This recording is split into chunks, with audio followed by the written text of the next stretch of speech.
I am Garland Blaine, and I'm a member of the Pawnee tribe, and this is tape 2. And tonight I'm going to discuss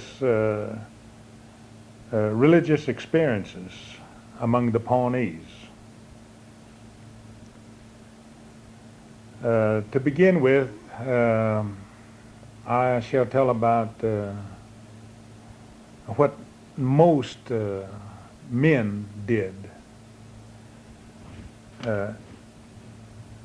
As a child growing up, they saw the dances that the people did and the rituals, and some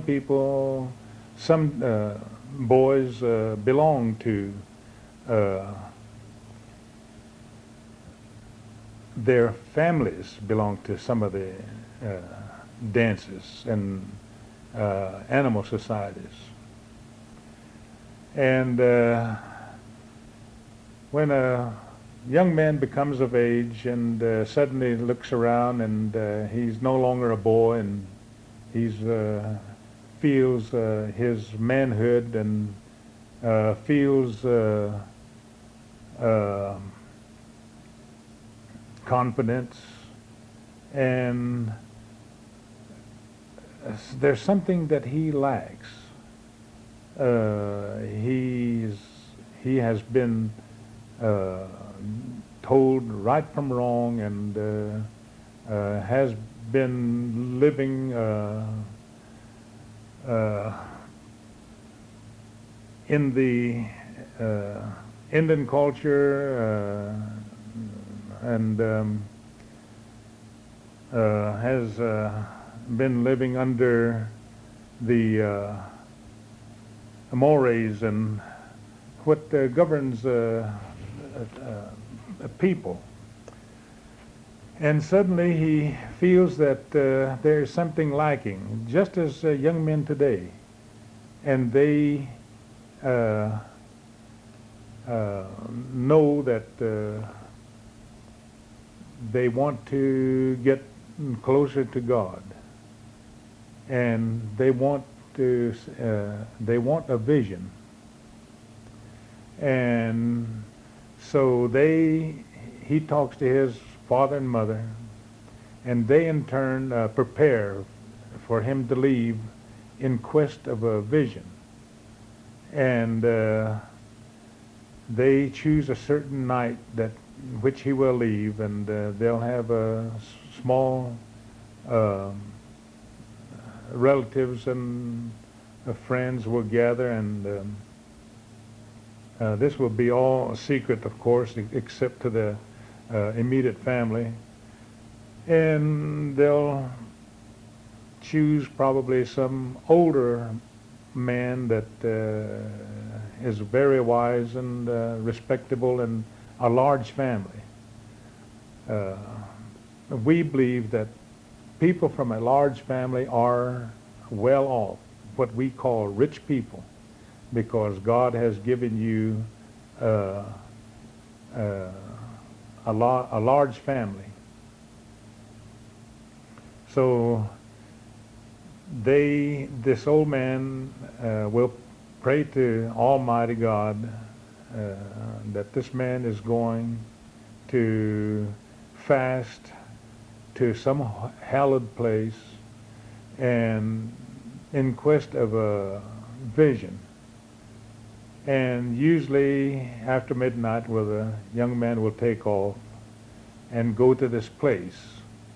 And it may take him 3 or 4 days journey to go to this certain place or area. And usually he'll take food enough to sustain him there. And after he arrives at the place, he will fast for 4 days with no food, very little water. And at the end of 4 days, he will return back to the village, and he'll have enough food to see him back to the village. And when he arrives at this place, well, then he'll meditate and pray and open his heart out. And he will have no weapons with him. He has placed his soul in the hands of God. And he has no weapons, and all he has is his wit and health to see him through any trouble that might arise, any danger. And this is the way the young men went. And a lot of them never returned. And a lot of them went and did not receive any vision. But they tried again. And they weren't all successful.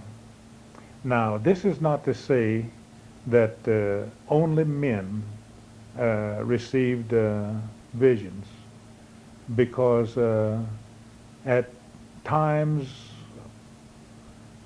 God saw fit to endow a woman with a vision,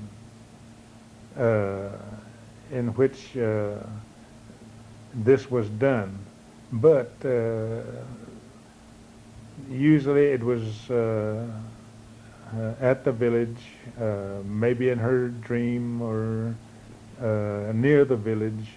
They did not practice this sojourning for a vision.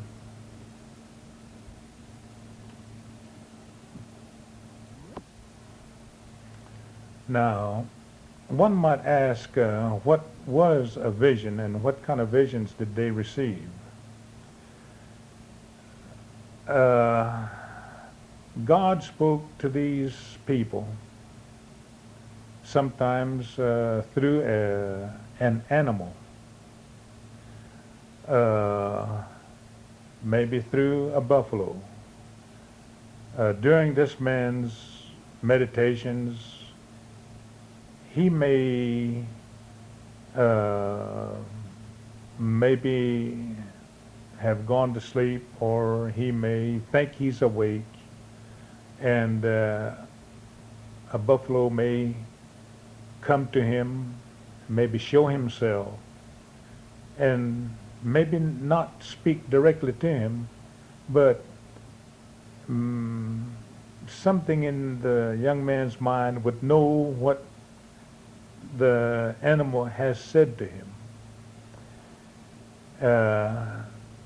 Most ordinarily, this would, if a buffalo spoke to a young man, he would belong to the buffalo dance, or a bear. If a bear spoke to a man and gave him, said, I am sent here by the Maker. The Maker has compassion for you. He has pitied you, and he sees you. He sees you, and he knows you have tremendous faith. So he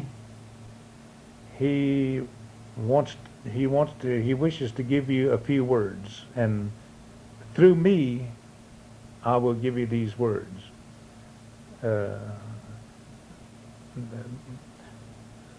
The animals are the wonder works of God.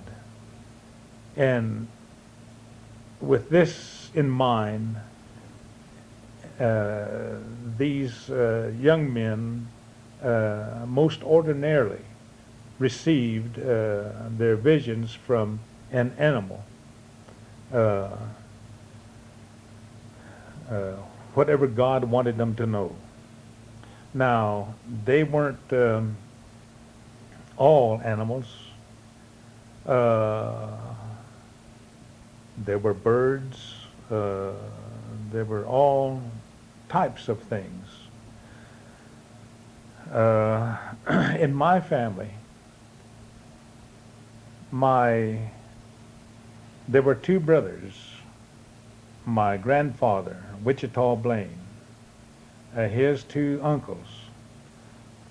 They went to search for their horses. Uh, Receiving a vision, I guess, was one of the things that was furthest from their mind. They went to this area where their horses were, and they were gone, but they could see the tracks. So they trailed them until evening. And then they stopped and stayed overnight. And then next morning they decided then that to split, because they could not see the tracks anymore. It was in a rocky area and it was hard to trail. So they said, well, we'll split, and whichever one of us finds the trail will follow it. Now the other will continue in this direction in which we are going, and we will travel until this evening, and then tomorrow morning we will travel for another day, and if we don't find them then we will come back and we will meet here at this area where we parted. So they decided to do that, and then they rode on their ways. This one man rode until evening, and then he stopped, ate some little powdered buffalo meat that he had and some parched corn, and then he prepared to go to sleep. And after he went to sleep, well, he said that he had a dream. He said it seemed like that he woke up and there was a warrior standing in front of him, a tall man, very well-built man, and he had on a hat, something that we call a beaver hat. It's a round affair that's probably 6 inches high, and it sits on top of the head. And his was made out of wolf skin, and he had on leggings and a buckskin shirt, buckskin leggings, and moccasins. And he had a robe on. This robe was made of wolf hides, about 4 wolf hides together. And when he looked up and saw the man, well, the man said, son, do not be afraid. I am the one that caused you to come this far. I am the one that drove your horses away. And I have watched you for a long time. And I want to talk to you, and I want to give you some wise words. So he told him whatever he wanted him to know. And then he said, in the morning, he said, right nearby, your horses are there. When you wake up, well, yeah, they'll be there waiting for you. But before all this had happened, when this man was riding and searching for the horses, and every once in a while he'd stop and listen to try to hear hoofbeats or snorting. And then sometimes it would sound like that he would hear a song, and he would listen very intently, and then it would fade away. So he'd go in that direction. He thought maybe his brother had found the horses, and he was singing a song and trying to get him to hear that. so he could go there. So he'd ride in that direction, and then he'd stop and listen again. And then it became more plain. But he could never make out the words, but he made out the tune. He had never heard the tune before. So when he had this vision, well, this man told him, he said, I sung the song, and it's a song that is yours now. So the song is now what we call a war dance song. It belongs to my family. And there are two songs. One that he put the words to from that tune, and then another one that is in response to it, and they sound similar.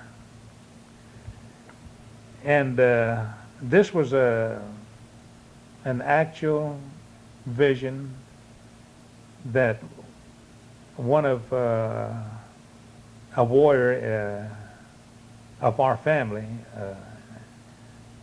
had a vision of, and this is one of the songs that is from the vision. This man told him, he said, I used to belong to the Eruska. That is what is now known as the war dance. Many tribes dance it. And he said, I used to belong to the Eruska. And he said, I know you are one of the head men of the Eruska. It is our dance. He said, so I want you to have this song. He said, look around in the morning. He said, this place where we are, he said, this place where we are is where I was attacked. And this is where I lost my life.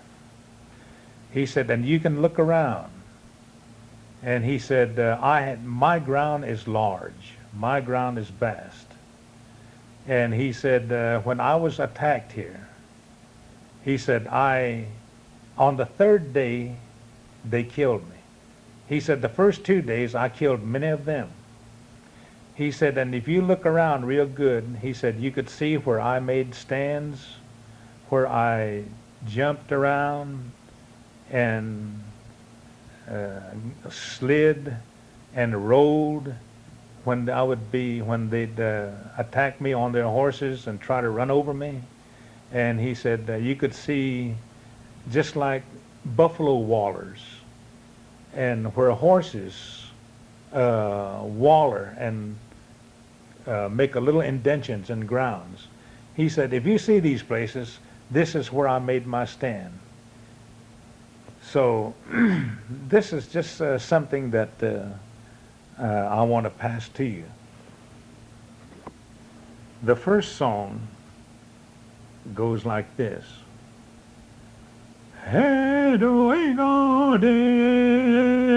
hedo-e-no-de, edo-ska, do-wa-ga-we-he-we-su, da-do-wa-ga-di-do-do, ga-ki-edo-ska, da-wo-go-we-do-he-o. Edo-ska, do-wa-ga-we-he-we-su, da-do-wa-ga-di-do-do, ga-ki-edo-ska, da-wo-go-we-do-he-o.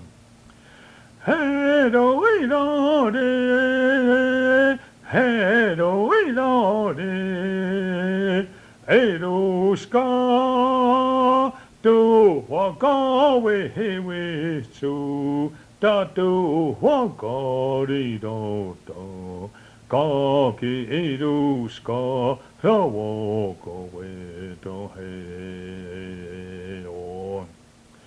Eduska tu waka we he we su da tu waka di do to ka ki eduska sa waka we to he o.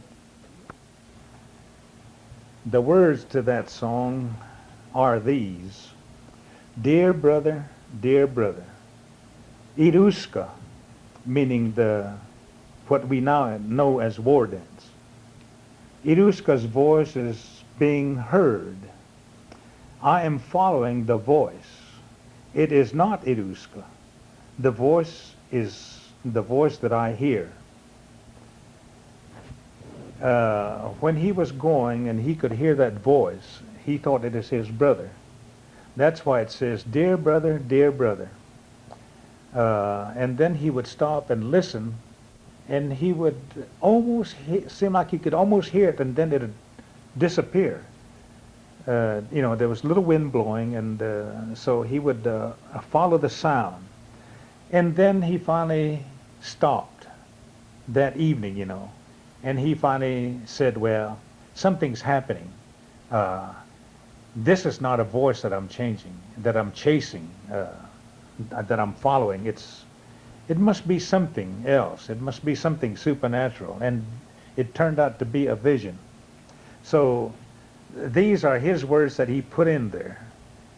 This tune is what was given to him in the vision. And the words I have just read off to you.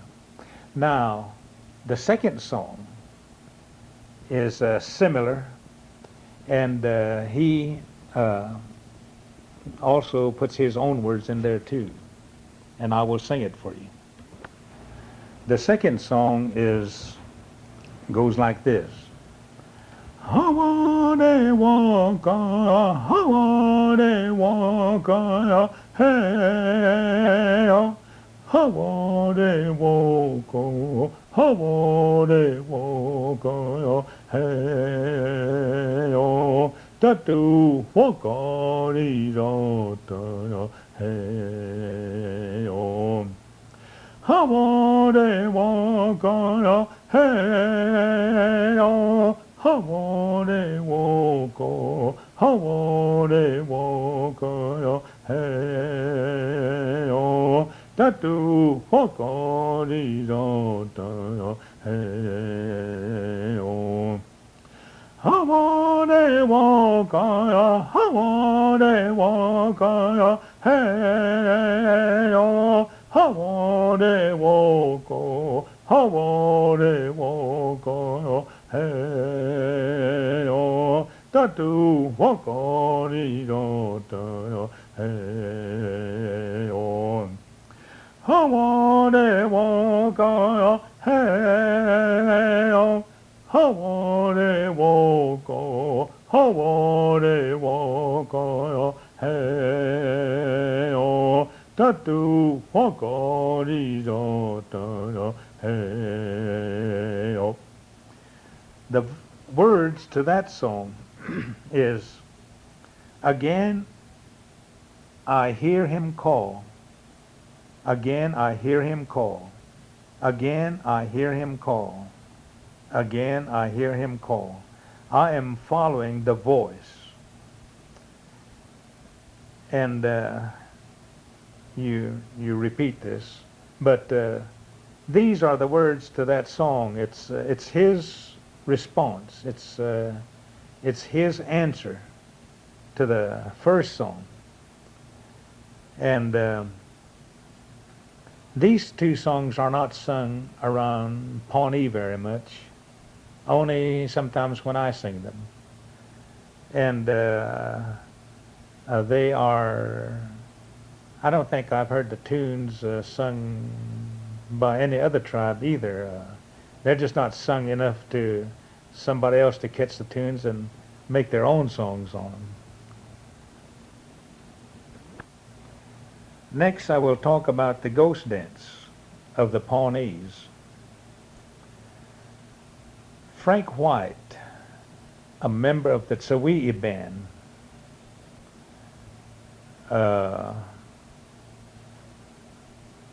went several places where the other Indians in Oklahoma, Indian Territory at the time, were dancing the ghost dance. Anadarko, Cheyennes and Arapahoes, all these tribes in that area. And he saw the dance and participated in it and thought it was good.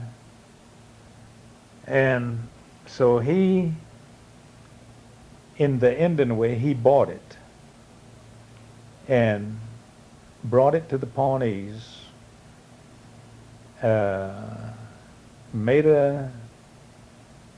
had a dinner and invited the chiefs and the people with influence and told them that there was a dance that was spreading among other tribes, and he had bought it and he brought it to Pawnee.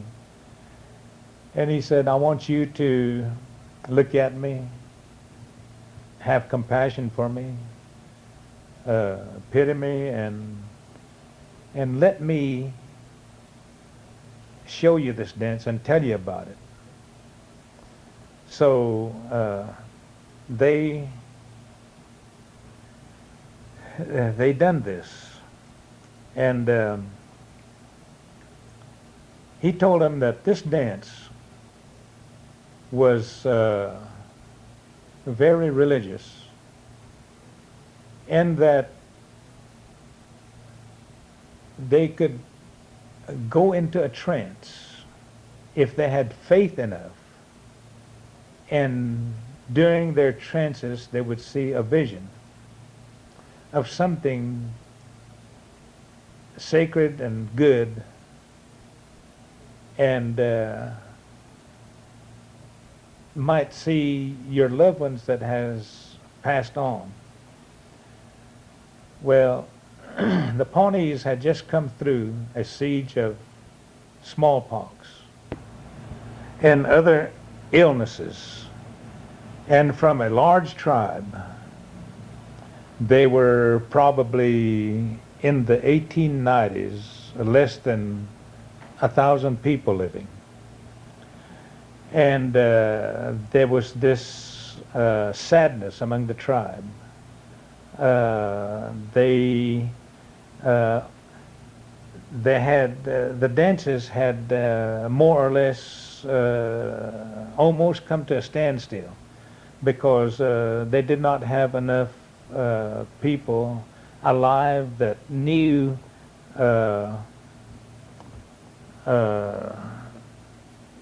how to fill the seats of various dances.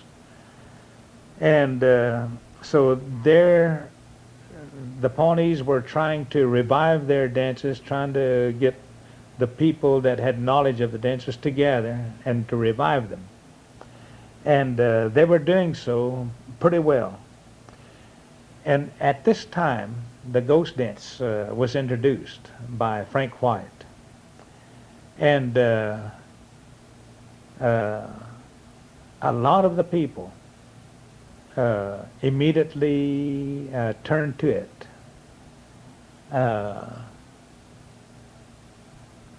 And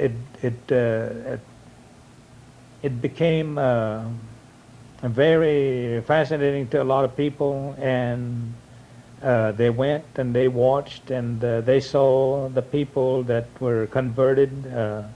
They saw them dancing, and every once in a while somebody would go into a trance, and they would, when it was over, well, they would someone would relate what they said to the people. And these were all very, very wonderful visions. Some of them had seen their loss, fathers and mothers, and sons and daughters. And some of them had seen glimpse of what they said is where God is bringing the people. One day we will all be together. And this is the way the ghost dance started among the Pawnees, and it wasn't long until just almost everybody was going and everybody was dancing.